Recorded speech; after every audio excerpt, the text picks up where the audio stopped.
welcome back to Anti-War Radio, Chaos 92.7 in Austin, Texas, streaming live worldwide on the internet at chaosradioaustin.org and at antiwar.com/radio. And our next guest is Jesse Trentadue, and he was somewhat of a peripheral player who ended up at the center of quite a controversy surrounding what was, at the time it happened, considered to be among the greatest crimes, the biggest crimes in American history, the Oklahoma City bombing. And, well, I guess I'll just go ahead and introduce him and bring him on. It's Jesse Trentadue. Welcome to the show, sir. Thank you for having me on, sir. Well, this is a very interesting case, and it's one that's always interested me since the time that it happened. I always blamed O.J. Simpson for diverting the American people from what was an important story. And there were clues from the very beginning that there was kind of, somewhat less than the whole truth being told about the Oklahoma bombing case, in the sense that it was decided John Doe 2 didn't exist at all, and apparently some ATF agents had admitted to the public on the scene that they had been warned not to go to work that day, and things like that tend to indicate a larger story behind the scene.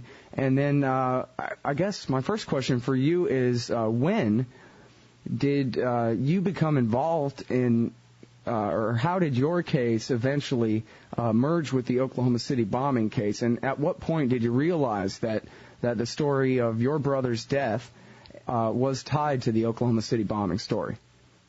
Well, it took a while. I didn't come to that conclusion right away. My brother was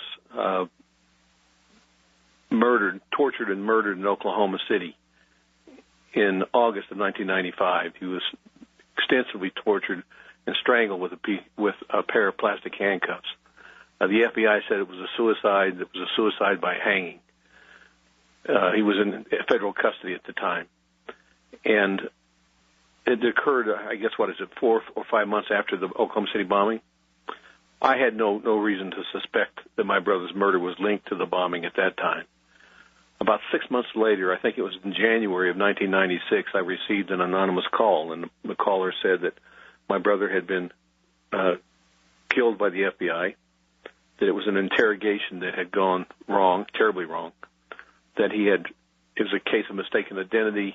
He had fit the profile of a group of individuals who were robbing banks and armored cars and using the money to attack the federal government.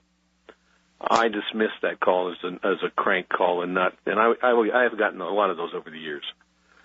Well, then later on in July, I think it was in 1996, I read an LA Times story about Richard Lee Guthrie, who was a member of a gang called the Midwest Bank Robbery Gang, and he had been found hanging in his cell, and he was in federal custody, and he supposedly committed suicide the day before he was going to give an interview to the Los Angeles Times that he said would blow the lid off the Oklahoma City bombing. And again, I didn't make a connection between that and my brother's murder. But years later, shortly before he was executed, I received a message from Tim McVeigh, who said that when I saw your brother's picture and heard what happened to him, I knew they, being the FBI, had killed him because they thought it was Richard Lee Guthrie. Mm-hmm. Now, at some point in there, you had made a connection with a reporter from the McCurtain County Gazette by the name of J.D. Cash, right? I did, and J.D.'s dead now, and it's a terrible loss, both as a personal friend and what he brought. He was a very decent man. I interviewed him a number of times and talked to him on the phone a number of times off the air as well, and I was pretty shocked to find out that he had died. So when did he contact you, and then how was it that he helped you put some puzzle pieces together there? I think it was in the spring of 2004 when J.D. called. And J.D., for your listeners' information, probably knows more about the Oklahoma City bombing, or did, than anybody other than the people who carried it out. And he had family and friends and who were hurt and killed in that bombing. I received a call from J.D. I'd never met him or spoke to him before, and he asked me if I was Jesse Trentadue, and I said yes. And he said, "Are you Kenneth Trenadue's brother?" And I said yes. And he said, "Well, I'd like to talk to you about your brother a minute." And I said, "Sure." He said, what was your brother's? Give me a description of your brother. And I said, he was about 5'9", muscular. J.D. said, well, what was he driving when he was picked up by the federal government? And I said he was driving a 1986 Chevrolet pickup truck.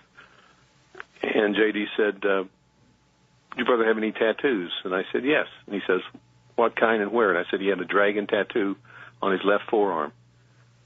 And J.D. says, well, you better sit down because I got something to tell you. And I said, well, I am sitting down. And he said, well, let me tell you this. When your brother was killed, or picked up and killed, or at least when he was picked up, that the largest manhunt in American history was taking place for John Doe 2. And this is the description. White male, 5'9", powerful upper body build, dark complected, driving mid-1980s Chevrolet pickup truck, dragon tattoo left forearm. At that point in time, that is when I really focused on the fact that the FBI had apparently picked my brother up thinking that he was a John Doe 2. And I say a John Doe 2 because it's now clear that there were many, many John Doe 2s. There were about 10 or 12 people involved in the plot to bomb the Murrah Building. And so every time McVeigh was seen with one of these individuals, that person was described, and the description, of course, would differ from individual to individual.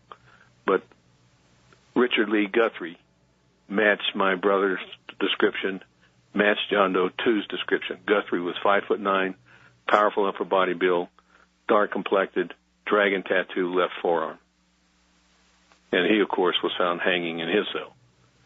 All right, now, so basically they picked up your brother, wrong place, wrong time, wrong truck, wrong tattoo. They assume that he's Richard Lee Guthrie.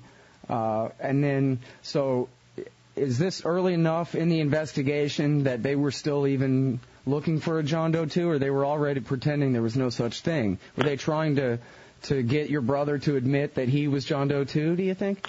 I don't know. All I know is shortly after he was picked up, they suddenly announced there was no John Doe 2. And they tried to get as far away from the John Doe 2 story as they possibly could. And now I understand why. For your listeners' information, I was leaked, and these came from, the original source was the FBI, an FBI person.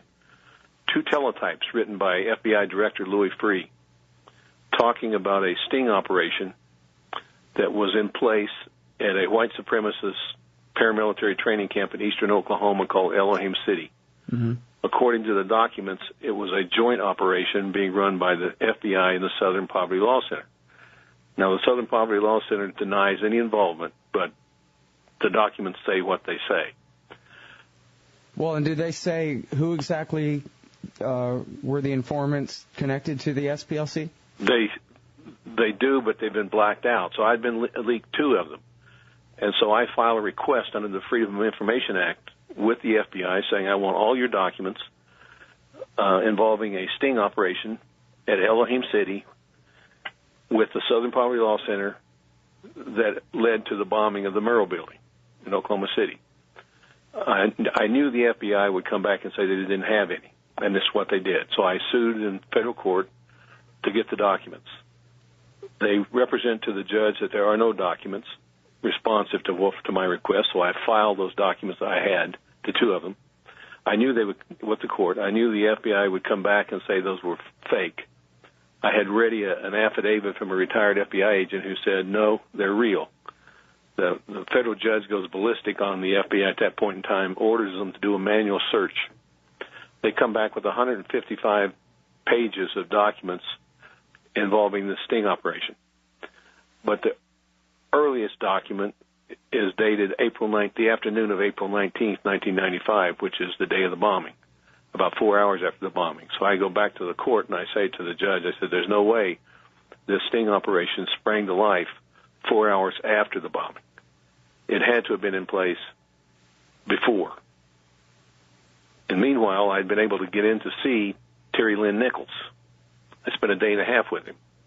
And Nichols, after he had been convicted, he was convicted by the federal jury, but was not given the death penalty because the jurors said that they believed it was clear to them that there were other people involved, and it wasn't right to give Nichols the death penalty if the government wasn't going after the others. And so Nichols was retried in state court. And the result was the same. The jury convicted him, but refused to give him the death penalty because they said there were others involved, and it wasn't right to send him to death when the government would not go after these other people. So after he'd been convicted in the state trial... Well, if I can stop you right there and just add to that, the forewoman of the Nichols federal jury, Nikki Deutschman, publicly complained that they didn't do a very good job of proving that Terry Nichols had anything to do with this. And I remember the coverage of the Rocky Mountain News at the time, and I believe the Associated Press as well, quoted one of the other jurors, and I guess all of them, or at least a few more of them, corroborated this story basically, but one of the jurors bragged that I made them cry, that it was, the original vote was 10-2 to actually acquit Nichols. And the two sort of just berated the others into compromising and going ahead and convicting him of, I think, involuntary manslaughter, to which the judge then turned around and gave him life. But again, it's my understanding that this was because there were others involved. It's clear to the jurors. Right, it's not because he was innocent. It was because the federal prosecutors didn't want to really prove their case because there was too much to it that they didn't want to get into. I think you're absolutely right, and what they didn't want to get into were the others. And so what happens after Nichols convicted in the state trial and doesn't receive the death penalty, he writes Attorney General Ashcroft and says, please come and see me and I will tell you all about the bombing. I will tell you who was involved. I will even tell you about the FBI informants who were involved in the plot, one of whom, according to Nichols, provided the explosives that were used to detonate the bomb. Hmm. Well, Ashcroft doesn't go see Nichols. He doesn't send anyone to see Nichols. He issues an order that Nichols is to have no contact with the media. And so I take a sworn statement from Terry Lynn Nichols, and I go back to court, and I say, Your Honor, I'd like to take the deposition of Terry Nichols. And I'd like to take the deposition of David Paul Hammer. Now, Hammer spent almost 2 years on death row with Tim McVeigh, and McVeigh told him all about the plot and all the others involved, including the FBI informants. And the court agreed with me and said, you go take those depositions. And that was in the fall of 2007. The FBI immediately moved to reconsider. We fought for a year. Here in September of 2008, the court denied the motion to reconsider and ordered the depositions to proceed, at which point the FBI has now appealed to the 10th Circuit Court of Appeals to have the order overturned. Well, now, I've read Paul Hammer's book, and, you know, I have to say, I think he even admits at the beginning that he's a lifelong fraudster, and it seems to me that he almost incorporates every conspiracy theory he's ever heard of into his story. How credible do you think he really is? Well, let me put it this way. More credible than the FBI? I'd take that. More credible than the FBI. And I'll give you three things that tell me that both Hammer and both Nichols are credible.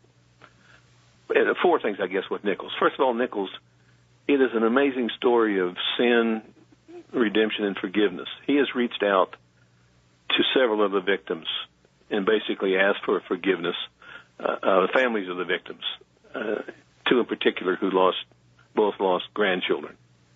And they have. And he's promised them that he will tell everything. That it's sort of a soul-cleansing moment, that he wants to do this for them, to bring this thing to a close, because they know there were others involved, the victims do, and the families, that there were others involved who are not being prosecuted. The second reason I think that these men are credible is because they have nothing to gain. In fact, they put themselves at great risk by doing this. Now, Hammer admittedly is on death row, so they plan to kill Hammer anyway. But Nichols, they'll come at him through his family. They'll come at him in any number of ways, but they will not let him go forward without trying to stop him. The third reason I think that these men have something worth hearing and will testify truthfully is how hard the FBI has fought to keep them from testifying. Now, if they in fact have nothing to say and they're liars and they're not credible, why do you spend so many tens of thousands of dollars and years fighting these depositions? And it's important for your audience also to know that not once did the FBI deny the allegations. And the allegations I made were horrific. That you set up this sting operation, that you funded it. You had informants there who robbed banks and armored cars with McVeigh to get the money to build a bomb. You had informants who helped build the bomb. You had at least 4 months prior knowledge of the attack, and you didn't stop it. Now, not once did the FBI come forward and say that's not true. All they did was plead with the court not to turn over the documents and then not to let me take the depositions. And the last reason, and perhaps it's the strongest reason, is I took the evidence I'd gotten from Hammer, the evidence I'd gotten from Terry Nichols, I presented it to the court. A federal judge, a United States federal judge, looked at that evidence and said, you go take those depositions. Now, it's not me, it's not Nichols, it's not the FBI. Discard all of that. You had a federal judge look at that evidence and says these depositions are going forward. Mm-hmm. Well, right before they executed Timothy McVeigh, there was a kind of minor storm when some FBI agents went on Dan Rather, CBS News, and talked about evidence that they knew was withheld from the defense, Brady material it's called, because of the court case where, well, you're a lawyer, you know, the court case, Brady, where it's mandated that the prosecutors have to turn over everything they have to the defense. And I interviewed Rick Ojeda, one of those FBI agents, on my old radio show, and he talked about how he in fact hadn't been investigating Elohim City and had turned over quite a large amount of material one way or another to his superiors, and how he knew for a fact that even after Ashcroft made a show of delaying the execution and turning over the last few boxes of information and whatever, that his work still had not been turned over to the defense. Apparently anything that made any sort of credible reference to the white supremacists at Elohim City was still being excluded up until the point where they executed McVeigh. And I can verify that, because when the FBI, when they were ordered by the judge to go search for those records, and they come back with 155 pages, they plead with the judge not to turn them over because they had 4 or 5 informants whose names appeared in those documents who had been promised anonymity, and if their names were released, it would expose them to potential harm. So they're basically just confirming every single thing, every one of your suspicions about this case in their court pleadings, it sounds like. They are, and instead of allowing to withhold the documents, the court said, you can black out the names and turn those copies over to Jesse Trentadue. You turn over to me copies with the names in them and nothing blacked out. And those documents were before the court and were a big reason the court ordered those depositions, because the court had 155 pages of FBI reports dealing with this sting operation. Now, interestingly, the name of the operation, I think, and I've come across this operation the FBI was running called PATCON. And it was short, it was PATCON. It was short for an acronym for Patriot Conspiracy. Mm-hmm. That they were, for some reason, were just terrified of the reemergence of the neo-Nazi movement, or the emergence of the neo-Nazi movement in the United States. And they formed this operation to infiltrate militia and neo-Nazi groups around the country, and one of which was Elohim City. Mm-hmm. Well, now, a lot of the reason we know about this is because the ATF had an undercover informant inside the FBI's ring of undercover informants, right? And this lady, Carol Howe, had told the ATF on the record all kinds of things about what these men were up to, not knowing that many of them at least, were working for the FBI. That's true, and she told them 4 months before the bombing in October of 1994 that it was going to happen, and that she had even scouted the target with some of the plotters. Right, and in fact, her handler, Angela Finley, the ATF agent, not the informant, but the actual ATF agent, admitted in, I forget whose deposition, but under oath, that in fact Carol Howe came and got her and drove her on the route and said, this is the building we cased and everything. And incredibly, that testimony was sealed by the Department of Justice. That's really one of the most incredible things about this story is the fact that McVeigh was tried and Nichols was tried twice, and yet they got away with what's amounts to comic book trials of these men, excluding all sorts of important evidence. Well, what they excluded was the evidence that would lead back to the others involved, at least 4 or 5 of whom were working for the FBI. Can you name those men, the 4 or 5? I can't, because they were all blacked out. The FBI, in their own sworn statement, said there were, I think they said there were 4, and if you take Carol Howell, that would have been 5 informants at Elohim City. But they had the names blacked out of the 4. Well, now, you made reference to FBI informants actually helping to make the bomb. What do you know about that? All I know is what Nichols has told me. Mm-hmm. And what he's told you is that took place at Gary State Lake in Kansas? He described making the bomb at Gary State Lake in Kansas, but I think there was another. I don't have the whole story from Terry Nichols. I only had a limited amount of time, and he was very careful not to put down or tell me on paper, down on paper and tell me everything he knew. We couldn't in that short a period of time, nor could you in a 4 or 5 pages of paper, but he just gave me the high points and enough to go back and present to the court that this man knew everything. Well, between him and David Paul Hammer, they will know everything about the bombing. Well, J.D. Cash told me that he thought that the actual truck bomb, in fact, I believe he said he knew that the truck bomb was made in Oklahoma City, was put together in Oklahoma City in a garage that morning, and that it was 2 Arizona gold miners who had the experience with the ammonium nitrate, and at least one of them was an FBI informant. Do you know anything about that? No, but I have heard that from Hammer, that the bomb was actually put together in a garage on the morning of the bombing, the real bomb. Right, because it always seems strange because there were 2 Ryder trucks, and in fact I have the clip. I'll finish up the interview with a couple of clips, including I believe CBS News reporter talking about testimony at the trial that basically, best I can tell, proved beyond a shadow of a doubt that there were 2 different Ryder trucks, one tailing the other, and who knows really who was in charge of that. But I would like to add for your audience that we went to trial on my brother's murder. Was actually 3 appeals and sent back and repealed and back and appealed, and eventually we were awarded about $1 million against the Department of Justice.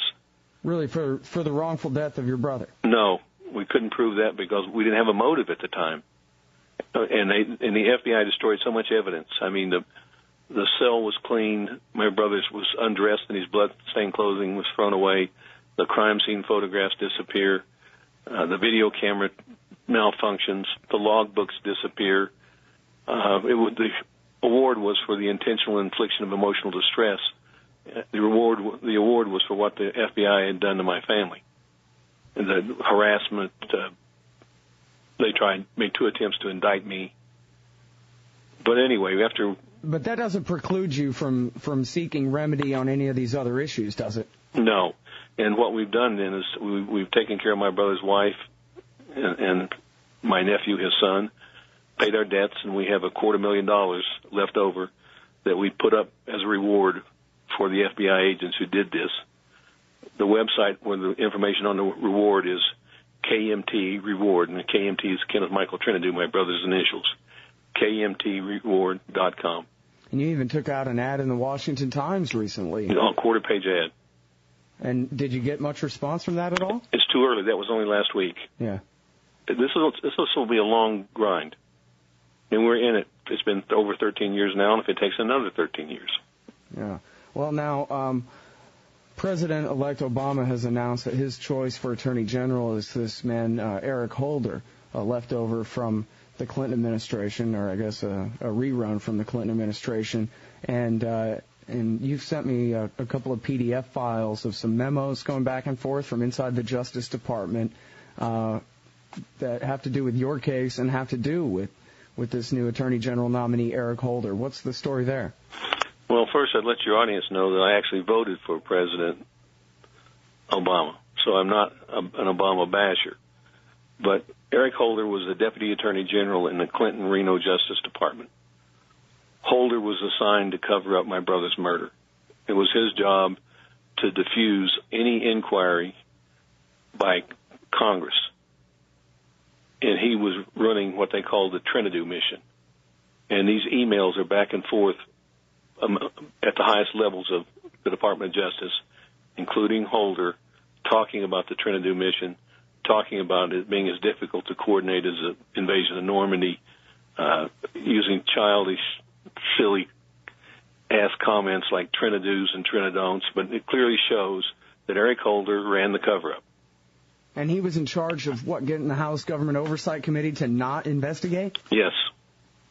And do you have in the files his communications with Dan Burton, anything like that? No, that would have been done oral. They're smart enough when they deal with senators and congressmen is to do it orally, not on paper. Right. But so that neither one of them has a record that can be traced back to them. Yeah, well, and you're getting to the heart. Besides the murder of your brother and the murder of 169 others, the next biggest part of this in terms of scandal is the absolute silence on Capitol Hill. And here was the biggest crime since the second Wounded Knee or something had gone down, and no hearings anywhere in any subcommittee, no FBI agent or ATF agent or anyone questioned about any of this in Congress ever.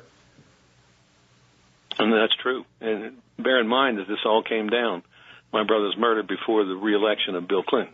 And had any of this gotten out, there's no way that President Clinton would have been reelected. Well, he, in fact, bragged that the Oklahoma City bombing had saved his presidency and caused the American people to rally around him shortly after his re-election in 1996. Well, I'm afraid the outcome would have been different if they had known. And I don't think that the President and Attorney General Reno intended this to happen. They may not have even known about the operation until after the bomb went off. Mm-hmm. But it's clear to me that once the bomb went off, they knew full well what happened, and they did everything they could to steer investigators away from Elohim City and away from the people who did it. Mm-hmm. Well, now, I mean, I guess it could just be a standard assumption that Reno must have been briefed about this from people below her. Do you have any actual evidence that Bill Clinton knew the larger story, at least after the fact? I don't, but it would be as much as President Clinton was in control of the Justice Department and his administration. I cannot believe that he would not have known. Yeah, well, I agree with that. I just want to be able to prove it myself. No, I'm afraid the proof of that, there will be very little documentation to show that. Right. I'm sure they would have cleared that out. And I'm surprised. And I think when these emails were given to me back in part of the lawsuit, probably 1997, 98, it never occurred to them it would come back and bite them this way. Right. Well, now, over the years, there have been different times where it seemed hopeful that the story was going to get a little bit larger press. I know there were times where I was astounded to see just how much detail the AP would write about some of the Carroll Howe and the Elohim City aspects of the case, and yet it never seems to have broken through to mainstream consciousness. Do you think that, well, even the coverage of your case could finally break through? Scott, I have thought that so many times and so many times been disappointed. And let me share with you a true story. When the court ordered those blacked out documents, the names blacked out documents, 155 pages of 155 pages, I can't remember the exact number, documents related to this failed sting operation turned over to me. I was contacted by, CBS, ABC, all the major networks, and the BBC, asking for copies. I give them all copies. And I say, are you going to do this story? And what I have been essentially told, or what I understood and from what the reactions were, that this story was so ugly that no one wanted to go first. And the only media outlet that did the story was the BBC. They came over and spent 3 days with me. They go to Oklahoma and spend a month filming. They go back and run a 1 hour special on prime time Sunday night, much like our 60 Minutes. And that story has never aired in the United States. Right, and in fact, in that story, is it Danny Deffenbaugh? Is one of the FBI agents comes forward and says he wants a new grand jury. And as I recall from that story, that one of the agents in charge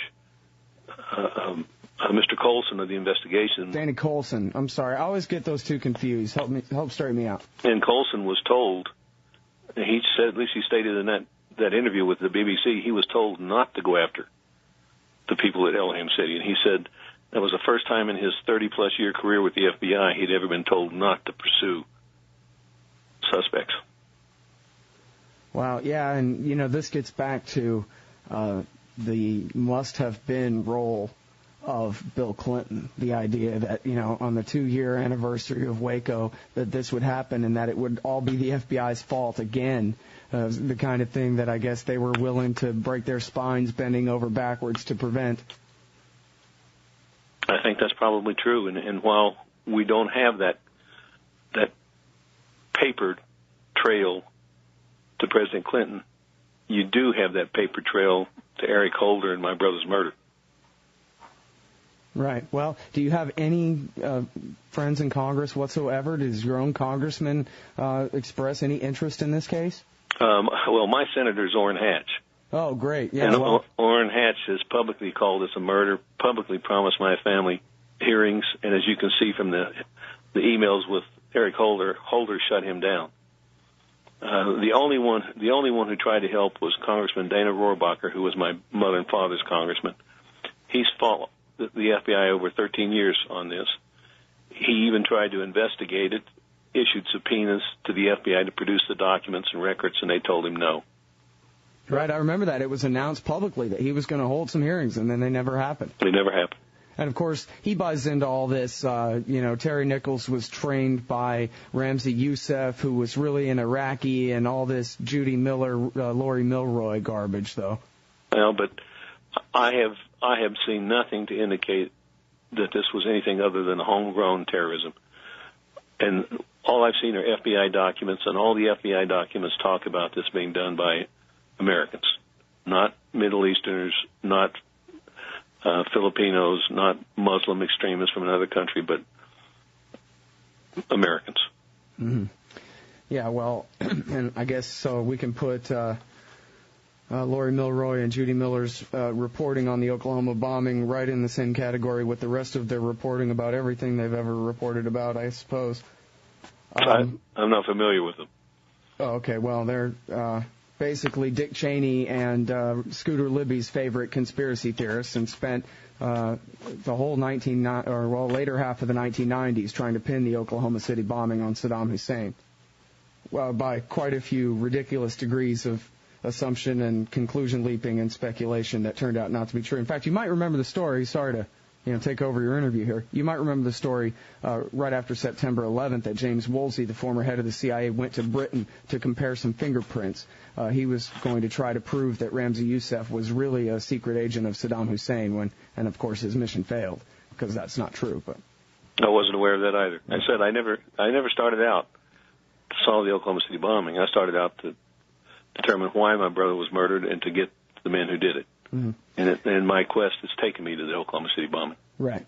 Now, I know at Mother Jones magazine, was it James Ridgway that I interviewed all about this? Mr. Ridgway, yes. Yeah, and I know that they put up a sidebar that has the PDF files and access to a great many of the court documents that you've gotten released. Now, I also know that you continue to produce PDFs that arrive in my email box about new and updated court documents. Are those all being added at Mother Jones, or is there another place where people can go and find all of the documents you've had released?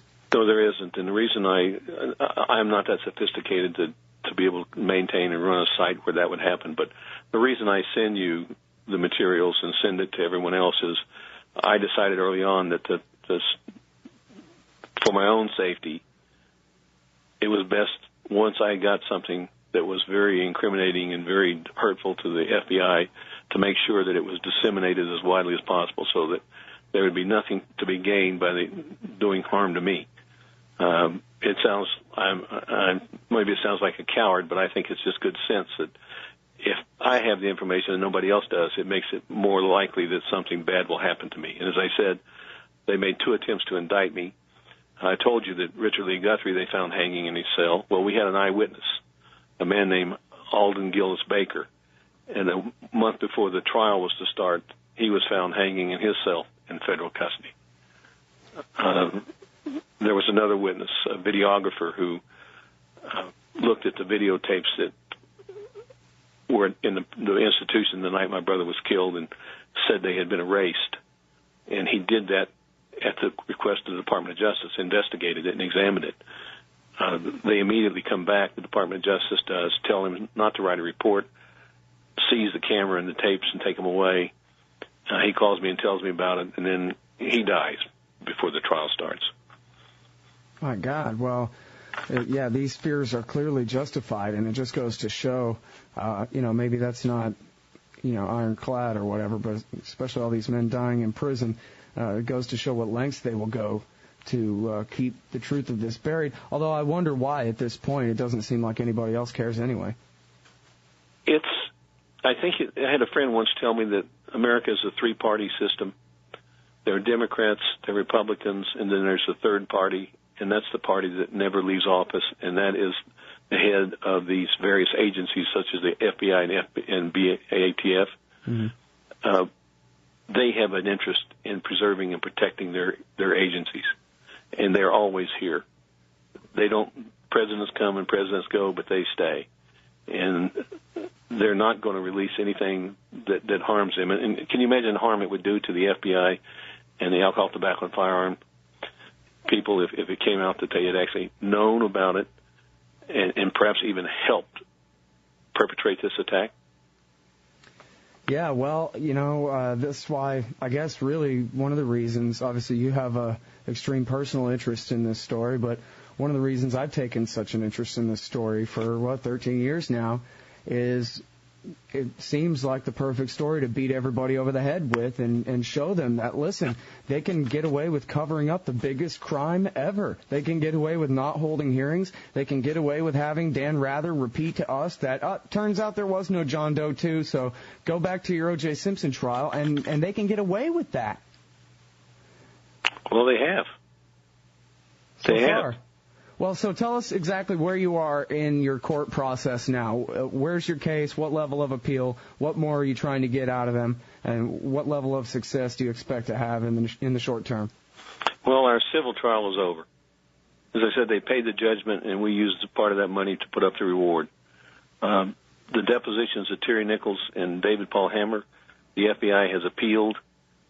It will take several years to resolve that one. Meanwhile, I have another lawsuit against the FBI and the CIA, and I know your audience must think I'm litigious as hell, but these are not shot-in-the-dark lawsuits. These are rifle-shot suits at specific evidence. And from the CIA, I've been told that there is a report that says that this operation at Elohim City was run not only by the Southern Poverty Law Center. I don't know about that. The FBI documents say Southern Poverty Law Center.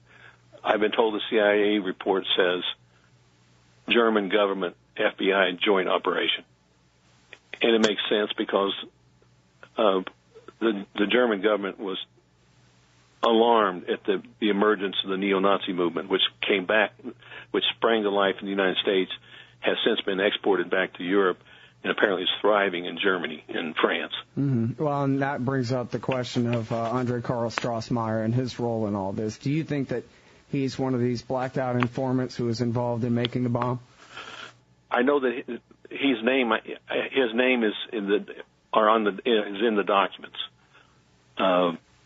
In what context? Do you know exactly? It says that it looks as though that McVeigh was calling at Elohim City, asking for him, and at least one of the FBI documents says the purpose was to recruit help on carrying out the bombing, and that's what the FBI says. The other document I sued for, and it's not a document, it's a videotape, and I've seen reference in government reports, that the FBI apparently has a videotape taken off the Murrah building that shows the truck arriving in front of the building, and it says, and I quote, suspects exiting the truck and the detonation occurring 3 minutes and 6 seconds later. Now, here you're the FBI, you're prosecuting McVeigh and Nichols. You have a videotape of the actual bomb being delivered, the people who delivered it, and it going off. What better evidence is there? Yet that tape has never been shown in a trial, and no one's seen the tape except the FBI. Well, the Los Angeles Times and NBC Channel 4 in Oklahoma City got to see it, right? I don't know that. It's my understanding that nobody's seen it. Well, at least nobody has it, and it wasn't used in the trials. And which brings me back to the point you made about the documents they had found when McVeigh was soon to be executed, and they had to delay the execution. These 155 pages I showed to Terry Nichols' attorneys of Elohim City documents, and they'd not seen them. They weren't given to them. Yeah. Oh, I'm sorry to keep you over time here, but I can just ask you one more thing. It's that J.D. Cash had a partner that he was writing a book with, and I like to believe that this partner of his that he was writing this book with got all of J.D. Cash's files, is still working on it, or has already published it or something, and that J.D. Cash's work on this story has not been lost to history. It's that person will be Roger Charles. Roger Charles, that's the name I could never remember. Thank you. Roger and J.D. were great friends. Roger's a very bright man. It's my understanding that he's going to do that book. Okay, yeah, I need to get in contact with him. All right, well, listen, best of luck to you. Please stay in touch, and we'll try to continue covering this story until you finally get all the answers that you demand, which you obviously deserve. Thank you very much. All right, everybody, and thank you again. Everybody, that's Jesse Trentadue, brother of Kenny Trentadue, murdered by federal agents in custody. I'm going to leave you here with a few sound bites, a few of my favorite sound bites from the Oklahoma bombing story and some Dropkick Murphys to round out the week. And we'll be back here next Monday and every weekday, 11 to 1 Texas time here on Chaos Radio in Austin for Anti-War Radio. And find all your archives at antiwar.com/radio. Based on a sketch of two men believed to be the bombers. One sketch showed a dead ringer for Timothy McVeigh, but John Doe number 2, according to the FBI, turned out not to exist. So authorities focused their attention on Timothy McVeigh, who was charged with the crime just 2 days after the bombing. And the details are chilling. We'll also focus on surveillance cameras that caught the bombing on tape, and maybe the men behind the bombing. The News Channel has new information tonight that there's a chance surveillance tapes could be the smoking gun evidence. Now, we asked candid questions in a rare face-to-face meeting with ATF officials close to the investigation. We learned that video collected from downtown businesses the morning of April 19th may someday be played before a jury. Officials won't say who or what exactly is on the tape. However, numerous sources have confirmed the tapes exist and that they reveal more than one bomber. So what evidence are they asking for? They're asking for video taken from the Ryder trucks from the Rigi Towers. Well, Kevin, it's a question we've all been asking. We've been asking that question since we first broke the story that surveillance cameras aimed at the federal building could have captured all those involved on tape. Now, sources have confirmed those tapes exist and that they show more than one bomber. The FBI also confirmed those tapes exist when they refused to release them, claiming the video is part of a criminal investigation. And now, for the first time, we get an on-the-record response from the head of the Dallas office, ATF. We learned that videotape could be unveiled as part of the prosecution's case. No officials will discuss specifically what's on the video, but we have been able to recreate some of what may have been captured by downtown surveillance cameras through the eyes of the witnesses. Now, you're looking at a computer recreation of the final movements of the Ryder truck according to the people who crossed its path at 5th and Harvey, moments before the explosion. Tonight at 10, the witnesses will detail their memories of how they believe the suspects carried out the crime and made their getaway. Now, all these accounts share a common and unsettling similarity. The witnesses say they saw several accomplices, including the infamous John Doe number 2. ATF officials tell us the elusive John Doe is still part of this case, but will not comment any further. However, they did tell us that there's a lot about this case we don't know yet, information you can't find in the indictments against Timothy McVeigh, Terry Nichols, and Michael Fortier. It was just hours after the bombing when the News Channel first told you about the possibility that surveillance cameras may have captured the explosion and the killers on tape. Our sources and sources for the LA Times describe what's actually on those tapes. The information shows some huge surprises, the biggest that it may have been John Doe number 2, not Timothy McVeigh, who detonated the bomb. Brad Edwards has the latest on the investigation in this exclusive News Channel report. Our new information comes directly from a source that has seen parts of those surveillance tapes. It also comes from reports now in the Los Angeles Times. But perhaps the biggest surprise is contained in the news channel's own information.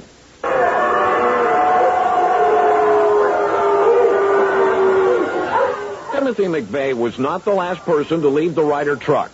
In fact, another man sat inside the cab of the truck after McVeigh got out. We believe that man is John Doe number 2, a man who, for all we know, is still on the loose, leaving open a vital question. Was it John Doe number 2 who actually set off the bomb, not Timothy McVeigh, as we've all been led to believe? News Channel 4 has for weeks been demanding copies of the surveillance tapes from the FBI. The federal government so far is dragging its feet. But many people in the investigation have seen the tapes, and now so has a source willing to describe to the news channel what the tapes show. The L.A. Times report shows there was a surveillance camera near the corner of 5th and Harvey and another near the corner of 5th and Robinson. Federal investigators recreated the time sequence leading up to the bombing by matching the video and still photos from the surveillance cameras. Since we can't show you the tape ourselves, we're reenacting what our source says he saw on those tapes. As witnesses told the news channel before, the tape showed the Ryder truck parked in front of the Murrah Building, where we now know the blast went off. As witnesses also told us, the tape showed 2 men sitting inside the Ryder truck. A man strongly resembling Timothy McVeigh gets out of the driver's side, steps down. He then appears to have dropped something on the step up into the truck. He bends down and appears to pick something up off the step. Then he turns and walks directly across 5th Street toward the Journal Record building. All this time, John Doe number 2 is still inside the Ryder truck's cab, sitting on the passenger side. Time passes. The surveillance tape is time-lapse photography. Without knowing exactly the time interval between shots, our source can't be sure how long John Doe number 2 sat in that cab. What was he doing all that time? Then the tape shows John Doe number 2 getting out of the passenger side of the Ryder truck. Again, the tape shows that a bombing witness accurately described what happened next to News Channel 4. I was standing in the building, and I looked out the window, and I seen the Ryder's truck, and I seen the man get out of the Ryder's truck. The tape shows John Doe number 2 getting out, shutting the passenger side door. He steps toward the front of the truck and is momentarily out of the frame of the surveillance camera. But shortly, he appears back in frame, walking toward the rear of the truck, still on the sidewalk in front of the Murrah Building. Again, he turns east toward the front of the truck, looking toward the street. John Doe number 2 then walks diagonally across 5th Street toward the east, as if heading toward the YMCA or the intersection of 5th and Robinson. He again leaves the frame of the camera.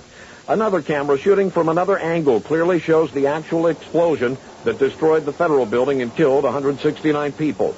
So what does the mysterious John Doe number 2 look like in the tapes? The man who stayed inside the Ryder truck, possibly triggering the bomb? Well, his features are obscured by a baseball cap in the portion of tape seen by our source. The same kind of cap shown in the composite drawing first released of John Doe number 2. The cap was a sports cap, flame style.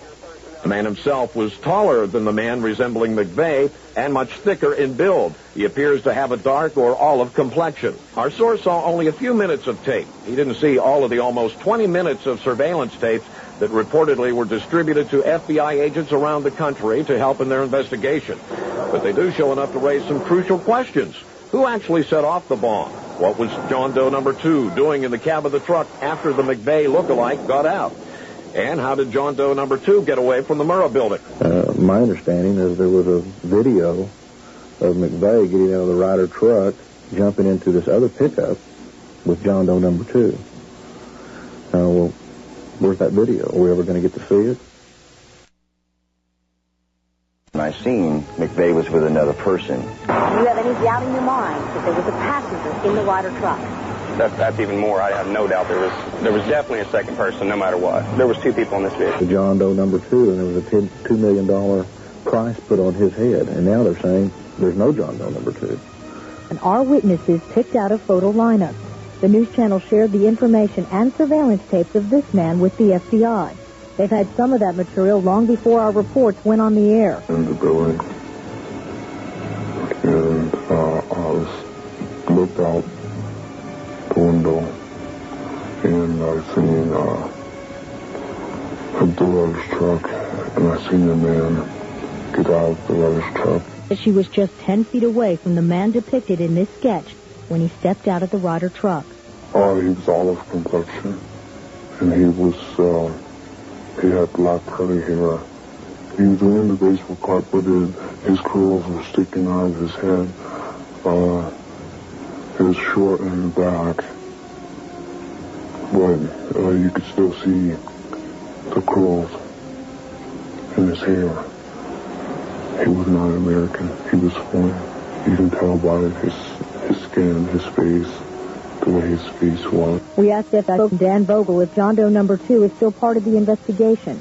Does he exist? The answer, yes. The FBI is still trying to locate and identify John Doe number 2. The man in our reports is Iraqi. Today, the FBI says they are not pursuing a Middle Eastern connection. This doesn't mean it has been ruled out. That could change tomorrow. Right away, the defense took the jury to the Dreamland Motel where McVeigh stayed before the bombing. 2 witnesses say they saw a Ryder truck here on Easter Sunday. That's important because the bomb truck wasn't rented until the next day, Monday. Then the defense called Jeff Davis, who says he delivered food to McVeigh's Dreamland room, but the man inside wasn't McVeigh. Agents forewarned about a bomb in Oklahoma City. Did they know the Murrah Building was a target? The ATF says no, absolutely not. But tonight in a story you'll see only on the news channel, you're about to hear otherwise from people who were at the Murrah Building that morning. We asked some simple questions and we can't get any answers, so it makes us that much more curious, you know. Where the hell were they? The news channel did ask for a private meeting with ATF officials to discuss the credibility of these witness reports. But the ATF refused, saying they had no more to say on the subject. What he told him is that he thought that they had received a tip that morning of the bomb. Yet another witness, a rescue worker, says after she talked with an agent at the bombing scene, she also suspected the ATF was warned and agents stayed away from their office that morning. I asked him if his office was in the building, and he said yes, and I asked if there were any ATF agents that were still in the building, and he said no, we weren't here. Witness number 1 approached an ATF agent nearby. He claims he asked the agent what had happened, and witness number 1 says this is what the agent told him. He started getting a little bit nervous. He tried reaching somebody on a 2-way radio. Couldn't get anybody, and I told him I wanted an answer right then. He said they were in debriefing. None of the agents had been in there. They had been tipped by their pagers not to come into work that day. Plain as day out of his mouth. They were tipped. Why wasn't anybody else? There was a lot of people, good people, died down there. And if they knew, they should have let everybody else know. The victims of the Oklahoma City bombing have been given not vengeance, but justice. Due process ruled. The case was proved. The verdict was calmly reached. And the rights of the accused were protected and observed to the full and to the end. Under the laws of our country, the matter is concluded. Life and history bring tragedies, and often they cannot be explained. Because to me, it's a great archetype example of how the totalitarian government who rules this planet partitions out information in such a way that we, the masses, are forced to base our conclusions on erroneous... Oh, I'm sorry, wrong meeting. I